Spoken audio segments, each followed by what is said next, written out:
Muy buenas tardes. Estamos como habitualmente todos los viernes 2 de la tarde.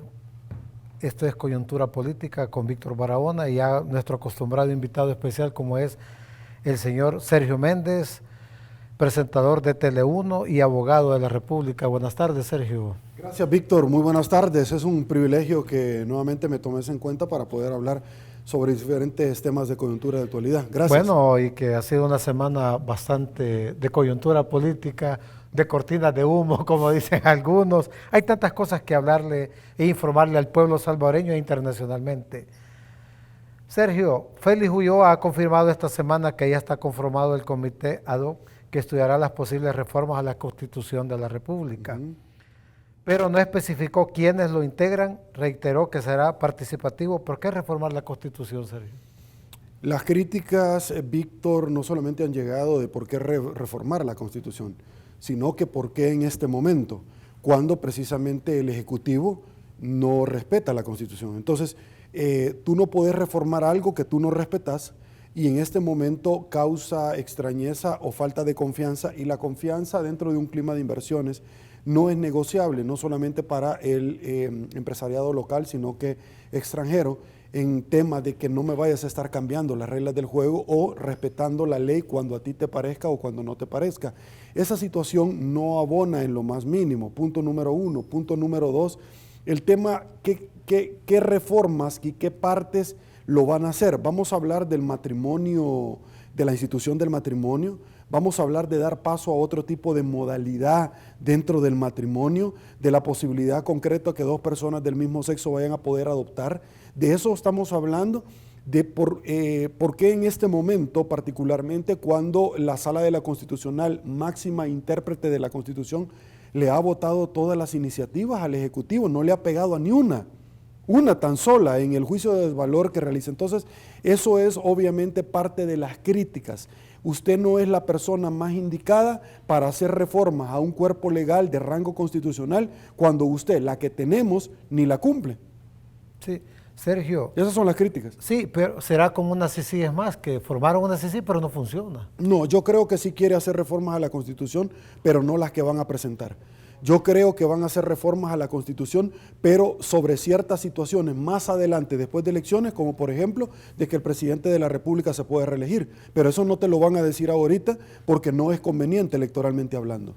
La ley del agua por varios años ha estado archivada. ¿Por qué sacarla en tiempos de campaña Listo, electoral? esta es otra crítica y particularmente para el FMLN, porque están impulsando la ley del agua cuando ellos fueron gobierno durante 10 años y no la quisieron aprobar, pero adicionalmente también el Partido Arena.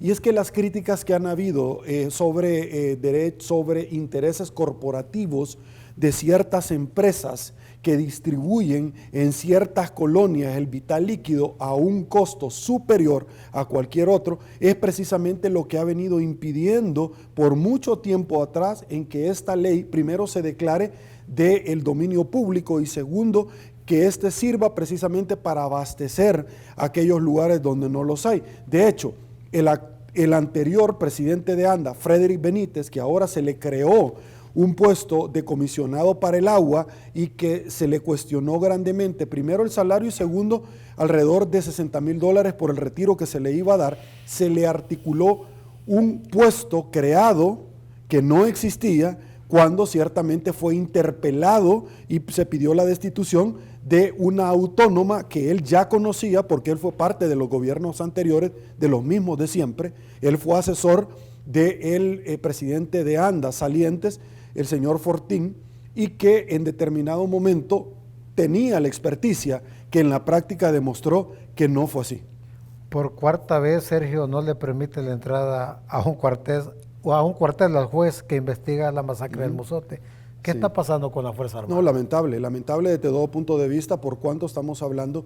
Primero que los gobiernos de Arena y el FMLN no lo permitieron tampoco, pero este dijo que era diferente y que no era más de los mismos de los mismos. La articulación de propuestas presidenciales era parte de esto también, pero adicionalmente el año pasado, en el mes de julio, él se reunió con las víctimas del Mozote y se comprometió a abrir todos los archivos. Es decir, tú no te comprometes a abrir algo que tú sabes que no existe. Punto número uno. Punto número dos, él dijo que si le pedían que abriera y aunque no se lo pidieran, él lo iba a hacer de la A a la Z. ¿Sucedió esto? No sucedió. Ahora, la explicación es bien sencilla, Víctor.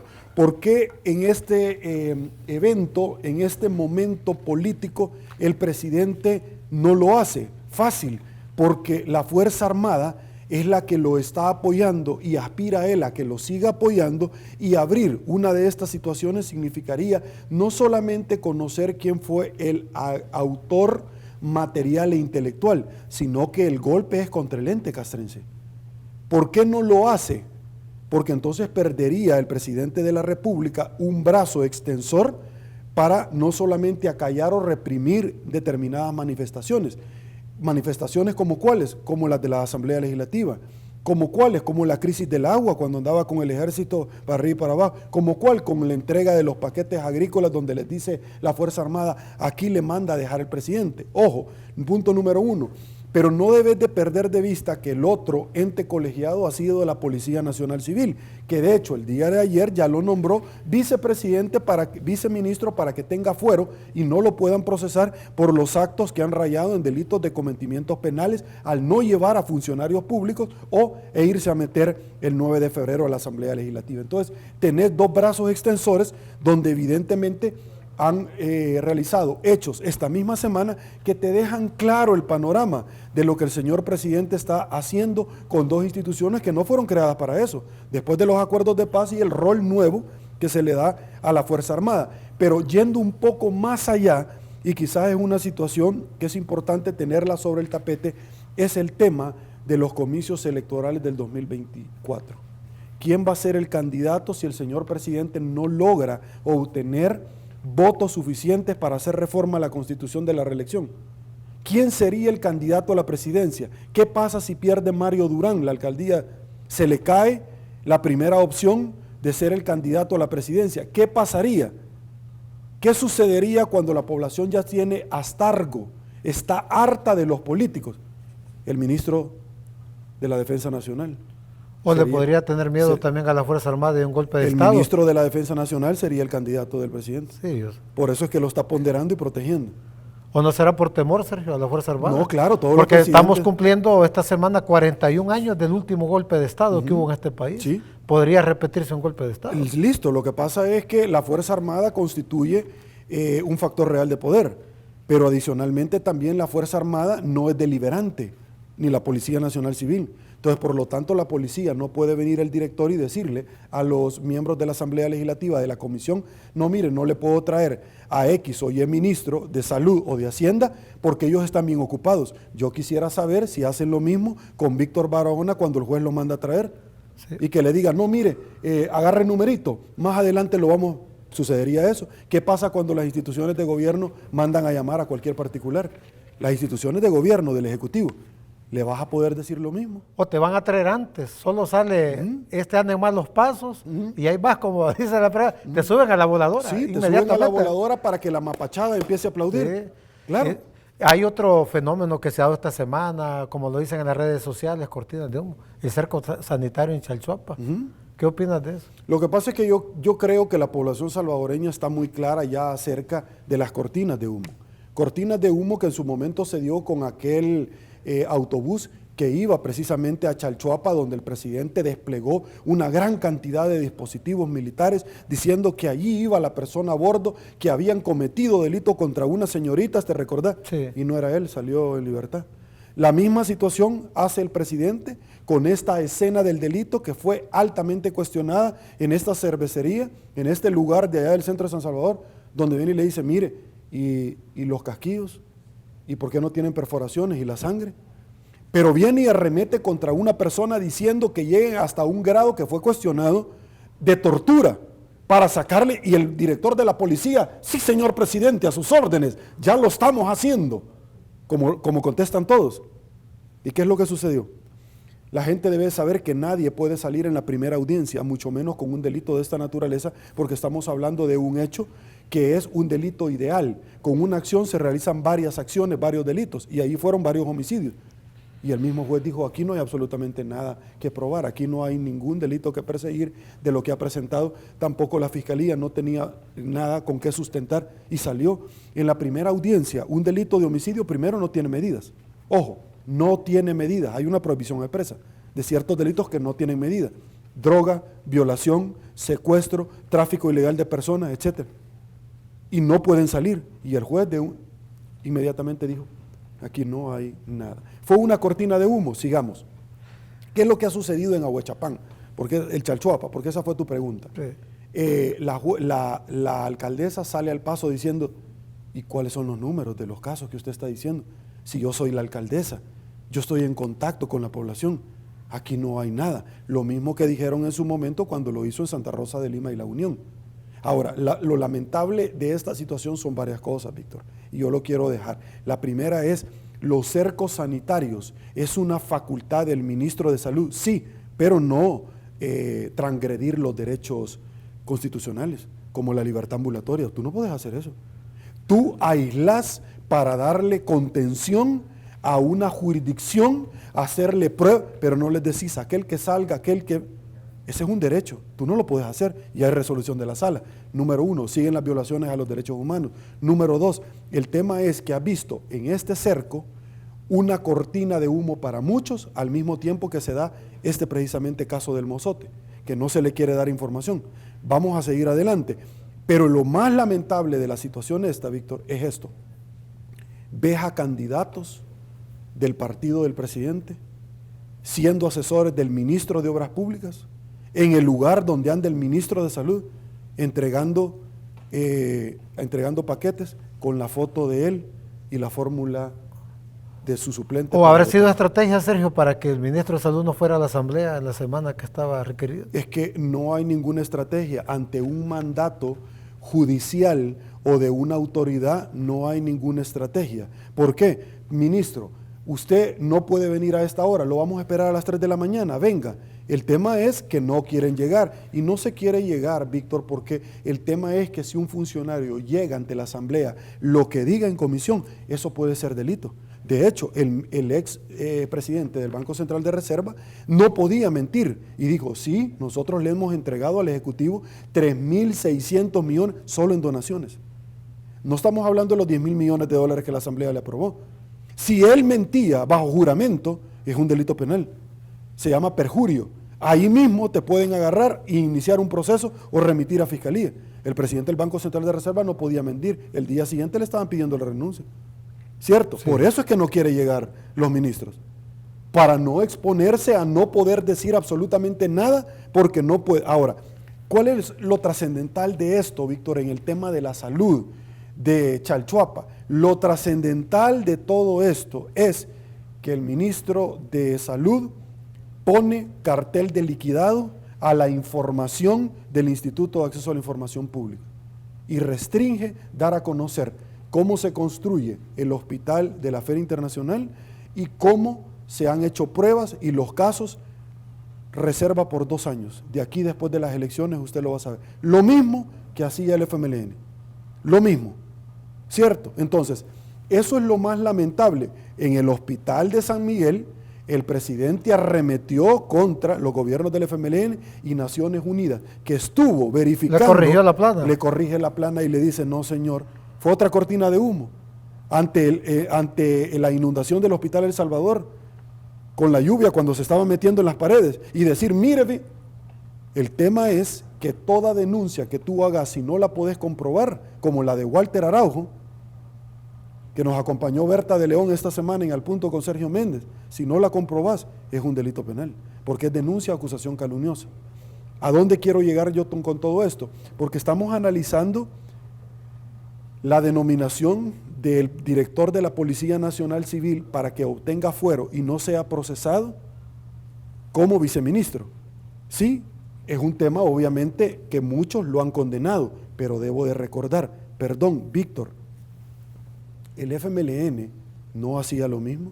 ¿No te recordás tú el FMLN cuando aplaude lo que Dilma Rousseff estaba haciendo con Lula allá en Brasil de crearles puestos y puestos para evitar de que a él fuera a la cárcel y terminó yendo a la cárcel porque diferentes cortes se lo votaban. Sí, ¿no te recordás que eso mismo hizo aquí el Frente cuando a Sigfrido Reyes le daba otros puestos con fuero?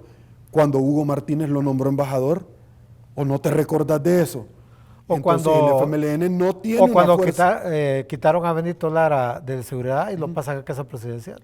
Y también al presidente de ANDA, sí. Lo quitaron y lo mandaron como asesor. Sí. El FMLN no tiene una fuerza moral para estar criticando al presidente. El tema es que el presidente criticó al FMLN y está haciendo lo mismo o peor que lo que criticó. Punto número 1. Y la otra situación que es complicadísima de lo que nosotros estamos viviendo en torno a esta situación es la falta de certeza jurídica que tiene el empresariado de venir y decir, señores, yo no invierto en El Salvador. De hecho, el periódico El Rotativo saca este día donde se articula que con las deudas de los CETES se le va a dar una ayuda a las medianas empresas, luego de más de 200 días. Víctor, cuando más de 130 empresas ya quebraron, ¿para qué tú querés eso? ¿Para qué querés que a Víctor lo inviten a la fiesta de cumpleaños el siguiente día cuando ya pasó la fiesta? ¿Y de dónde vas a sacar el dinero? Y eso es más préstamos, son CETES, más deudas. Pero si ya tenés la chequera casi, ya prácticamente ya no tenés de dónde, ya Claro. Las empresas no te van a dar. Sí, un ejemplo. entonces es campaña ¿Va? política. Es como que electoral. Sergio Méndez diga, bueno, el Banco Agrícola, un ejemplo, ya no le va a dar más a su cuenta. ¿De dónde vas a sacar dinero? Listo, y ahorita ¿Más viene impuestos? viene el aumento a la energía eléctrica. Esta mañana muchos salvadoreños se quejaron vía telefónica y vía las redes sociales. El tema es que si usted se está quejando del aumento del 16 al 20% en zona residencial de la energía eléctrica, cuando el otro año viene un pliego de impuestos después de las elecciones, quiere decir que si al IVA le llegan el otro año a subir 3 puntos, también la energía eléctrica lleva IVA. Entonces, espere más adelante. La cascada que nos viene. Espere más Al impuestos. empresario lo que va a hacer al pueblo. No, se lo va a al trasladar. consumidor. Y el costo de la vida y la canasta básica va a ser tremendo. Por eso es que de pronto cuando viene el señor presidente y dice, no, ya no le vamos a cobrar el impuesto a la seguridad, CES, sí, señor presidente, ya no se lo va a cobrar porque el 4 de octubre venció. O sea, dígale eso a la población salvadoreña. Eso ya venció, no es que usted lo vaya a cobrar, esa fue promesa de campaña y el 1 de junio del año pasado usted lo siguió cobrando, así como agarrando de la partida secreta, que también fue promesa de campaña, así como el ocultar el registro del OIE, que también fue promesa de campaña, le puso un decreto ejecutivo para no dar a conocer los montos y transfirió montos para el OIE. Traer a Mauricio Funes también fue Otra promesa entre varias situaciones, claro, como la del Mozote, también abrir los registros, así es. ¿Qué estarán ocultando? ¿Por qué no quieren abrir los expedientes? Ese es el tema. ¿A quién estarán cubriendo? Ese es el tema. ¿Qué estarán ocultando? El ex procurador de Derechos Humanos, David Morales, dijo que el presidente está impulsando rupturas del Estado de Derecho y hoy su ministro bloquea investigaciones de una masacre de 1000 personas. ¿A qué rumbo nos lleva con estas acusaciones? Es lamentable porque ya tanques de pensamiento internacional han condenado todas las acciones que se están realizando por parte del Ejecutivo. Muchas personas que no entienden conceptos válidos e inmutables intrínsecamente de la democracia es demos todos gracia a poder. El poder recae en el pueblo, como se concibió en Grecia hace mucho tiempo con Solón, el padre de la democracia, y que fue trasladado esto a Roma, bajo la comitia curiata y centuriata, que esto no se limita únicamente en el ejercicio del sufragio. La democracia va mucho más allá, porque el que usted le puede decir a las autoridades que son empleados del pueblo salvadoreño que me rindan informe de qué es lo que están haciendo, es lo que no quieren hacer acá. No quieren ir ante los organismos correspondientes, no quieren dar paso a la Corte de Cuentas de la República, no quieren ir a la Asamblea Legislativa, no quieren respetar la Constitución, no dan paso a las resoluciones de un juez, no dan paso a las resoluciones de la Sala de lo Constitucional, no le quieren dar información al Instituto de Acceso a la Información Pública, no quieren acatar decisiones de la Fiscalía General de la República. Y si estos son los pesos y contrapesos, el día de mañana, ahora son empresas, ahora son los diputados, el día de mañana agarre el numerito porque va usted. Porque va usted. Lo van a poder ir a traer a donde usted quiera, donde usted esté, y simple y sencillamente porque hay una estructura como tal. Ahora, ¿cuál es lo trascendental de todo esto, Víctor? Y es lo que la gente debe de entender muy puntualmente sobre lo que está sucediendo en nuestro país. Si el poder reside en el pueblo y es trasladado bajo un pacto social de formulación de un contrato social al Estado para que el Estado me tutele los derechos que yo particularmente no puedo hacer, como lo determinó Juan Jacobo Rousseau, debo de explicarle que Sergio Méndez como tal no puedo poner un hospital, Víctor Barahona como tal no puede arreglar las calles, por lo tanto, todos nos unimos, damos impuestos, formamos un ente que se llama el Estado, que va a estar sujeto a nosotros, y todos nos unimos para hacer escuelas, calles, lo que particularmente no podemos hacer, pero ellos nos deben de dar informe a nosotros, que es lo que no quieren hacer. Espero, El Salvador, que me esté entendiendo lo que le estoy explicando de lo de la trascendencia. ¿Por qué? Porque otro tipo de acciones en otros países así iniciaron. Punto número 1, punto número 2. Los diputados y la clase política han hecho cosas lamentables. El tema es que de pronto puede ser más fatalista la cura que la enfermedad. Eso debe dejar usted bien claro. Normalmente el pueblo salvadoreño en las urnas siempre trata de equilibrar el poder, siempre le da, está el gobierno, pero en la Asamblea Legislativa le da a otros partidos políticos donde disemina el poder o la representatividad para que haya un ejercicio moderado del poder y que no vayan a haber abusos como ya han habido en el tiempo de las dictaduras militares. ¿Qué es una dictadura? Donde una sola persona tiene el poder de todo, de decidir, yo lo voy a juzgar, yo lo voy a ejecutar, yo voy a aplicar esto, yo voy a invertir en esto, y no tengo por qué darle explicaciones a nadie. Usted desea eso. Eso es lo que hoy por hoy se está valorando. El día de ayer el ministro de Hacienda presenta 3 casos de presunta evasión que suman más de 5 millones y Probidad detecta más de 3 millones injustificados del patrimonio del diputado de Ghana, Guillermo Gallegos. También hay que denunciarlo. La pregunta es, ¿por qué lo hacen? ¿Por qué no lo hacen? Esa es la gran pregunta, que por qué no lo hacen y por qué también no lo investigan por ese tema de Hacienda. Él está dando los votos al Ejecutivo. No más preguntas.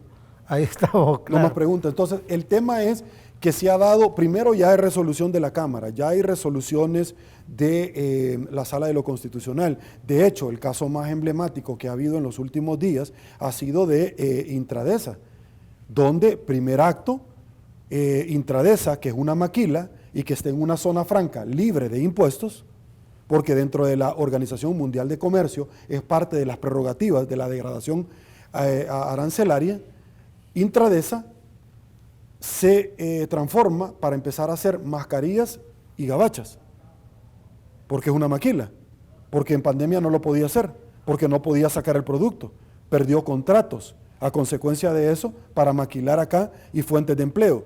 Punto número 2, hacen una donación de $5 millones al Ministerio de Salud en gabachas y mascarillas. Acto número 3 de la obra, se le va a cerrar con medio de francotiradores y la Fuerza Armada. Acto número 4, se cierra el telón, se abre el telón.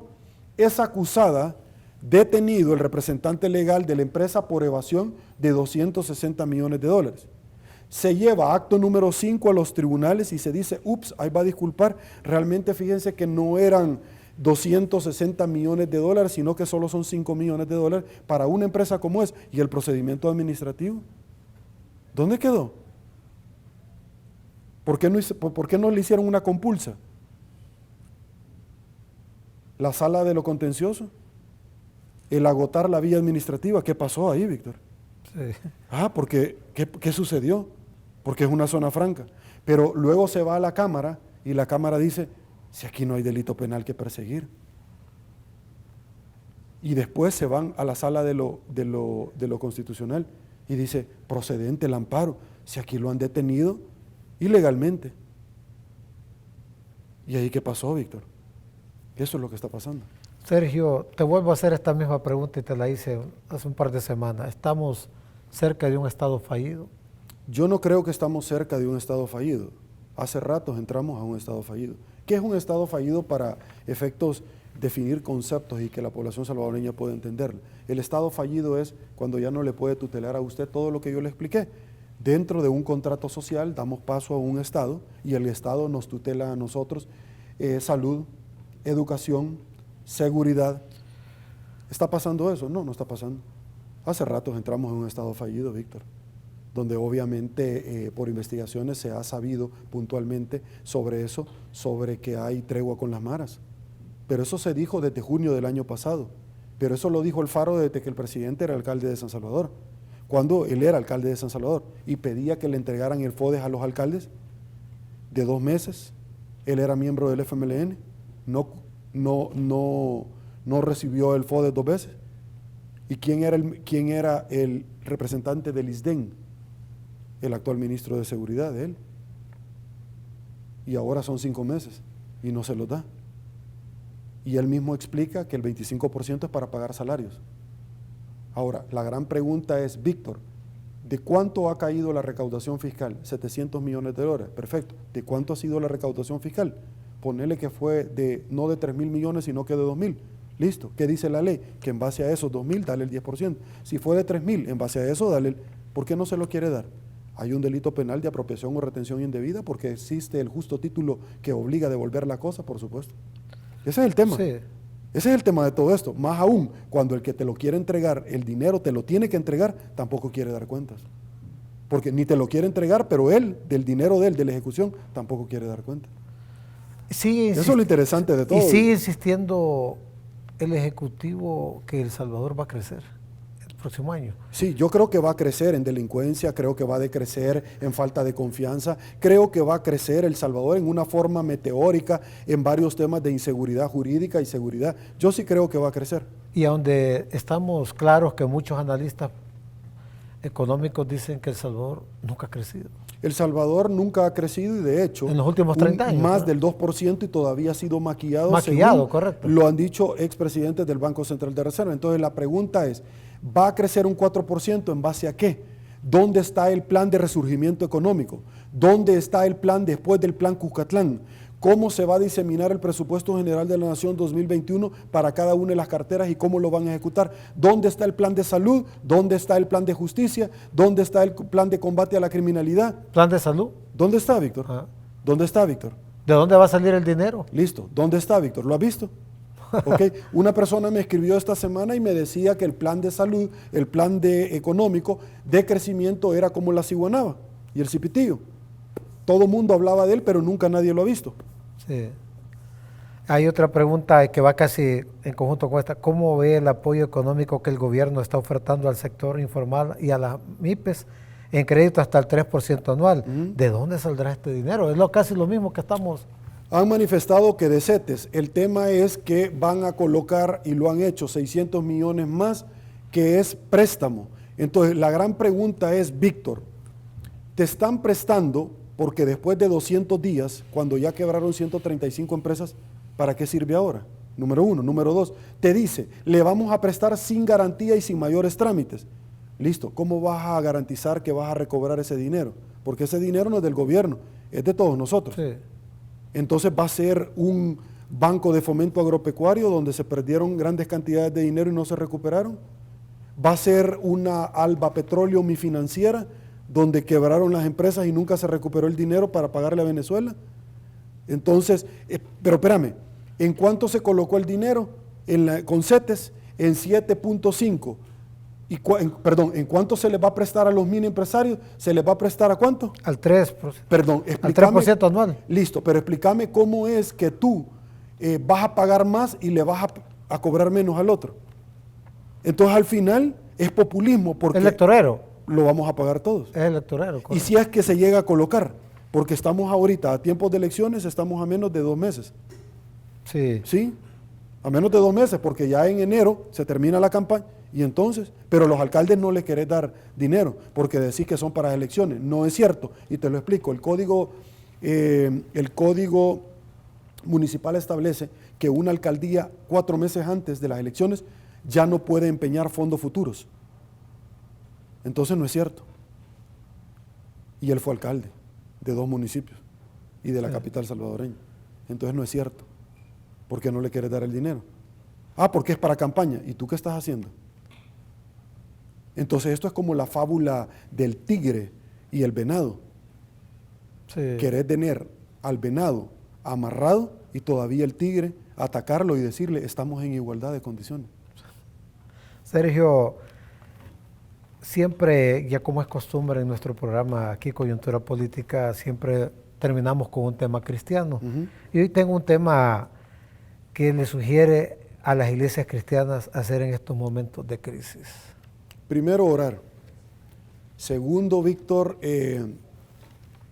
no ser fariseos. Las iglesias no tienen nada que estar haciendo coqueteando con el poder político para obtener canales de televisión, para obtener radios. Ups, cualquier parecido es coincidencia. Las iglesias no tienen por qué llevar a candidatos a la iglesia frente a la feligresía para que entiendan que este es el candidato por el cual hay que votar, sin que el pastor o el cura lo esté diciendo. La iglesia no tiene absolutamente nada que estar coqueteando con el poder político.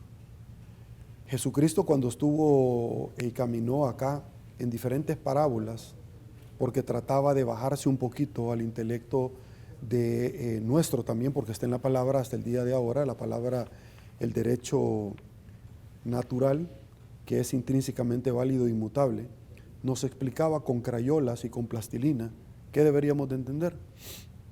Las iglesias fueron comparadas como la esposa. Imagínense qué vínculo tan simpático el del esposo con la esposa, porque la esposa salió precisamente cuando Adán estaba durmiendo y retomaron, simbólicamente hablando, una parte de él para crearla, y no como hizo con Adán con el polvo.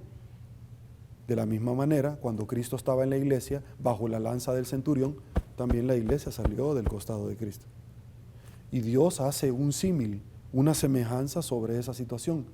Y dice que cuando yo regrese, y en una parábola explica, ¿qué pasará cuando el esposo tenga que marcharse y la esposa esté sola y los hijos con ella? ¿Qué pasará cuando los que le han ayudado a su familia, él regrese? Él va a estar muy agradecido, ¿cierto? Lo mismo va a suceder con Cristo cuando regrese, porque han atendido a su esposa, que es la iglesia. Él es ese símil. ¿Qué quiere decir? Recuerdo una vez en un pasaje que estábamos estudiándolo nosotros, cuando él ingresa a la iglesia, al templo, y empieza a decir, la casa de Dios, de mi Padre, los negocios de mi Padre, no va a ser cueva de ladrones. ¿Qué significaba eso? Que ellos estaban haciendo comercio de la fe. Perdón, comercio de la fe. ¿Qué hacen los políticos con los pastores en una iglesia? ¿No hacen comercio de la fe? ¿Por qué algunos pastores han sido detenidos y no procesados? Porque son cheros de los políticos. No le pegue al televisor. Comercio con la fe. ¿Por qué hay algunos pastores que les encanta andar rozándose con el poder terrenal político cuando mi reino no es de este mundo, sino es espiritual? Péguele al televisor. Lo que yo le estoy diciendo no está fallando. Comercio de la fe. Ser prostitutas. Hipotecar la fe para empezarle a coquetear a los políticos. ¿Por qué algunos pastores o miembros de la iglesia siempre quieren ser los primeros cuando hacen una marcha blanca, cuando va a estar el afiche? No, porque entonces se vuelven en empresas privadas y ya no iglesias. ¿Por qué hay iglesias que de pronto, qué simpático es cuando tú tenés mucho carisma y ingresás en una iglesia? Yo predico en una iglesia y puedo hablar con conocimiento de causa, y tú das la palabra y de pronto venís y lo haces ameno. Pero cuando ves un pastor que solo pasa contando chistes, lo que él ha iniciado es una mutación a una parte mercadológica para ganar mayores clientes. Feligreses lo vamos a llamar, no los vamos a llamar clientes, porque los clientes, más claro, porque los clientes, si no están acá, se van a otra empresa. Vamos a decir feligreses. ¿Qué tiene que hacer un pastor coqueteando con políticos? ¿Para que le den una ayudadita a la iglesia o para que se la den a ellos?